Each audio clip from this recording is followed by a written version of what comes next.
நம்ம ஊர் பக்கத்தில் இருக்க நெல் வயல்கள் அனைத்திற்குமே தண்ணீர் வரத்துங்கிறது பவானி அணையிலிருந்து திறந்து விடப்படுற வாய்க்கால்கள் வழியாக தான். அதனால் இயற்கையாகவே அங்கே நிறைய சிற்றின மீன்கள் வளர்கிறதுக்கான வாய்ப்பு கிடைக்கும்.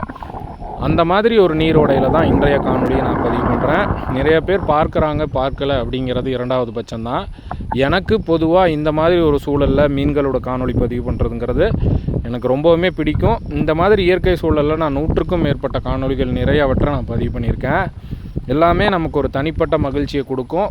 ஒரு முறையும் நம்ம ஏற்கனவே பதிவு பண்ணாத ஏதாவது ஒரு வித்தியாசமான மீனை நம்ம பதிவு பண்ணிட மாட்டோமா அப்படிங்கிற ஒரு ஏக்கம் இருக்கும். இந்த முறையும் என்னால் முடிஞ்ச வரைக்கும் தெளிவான ஒரு காணொலியாக நான் பதிவு பண்ணியிருக்கேன்னு நம்புகிறேன். கண்டிப்பாக முழு காணொலியும் பாருங்கள், கண்டிப்பாக பிடிக்கும்.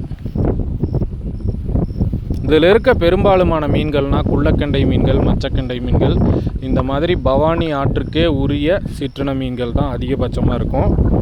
ஒரு உணவு நிறைந்த இயற்கை சூழல்.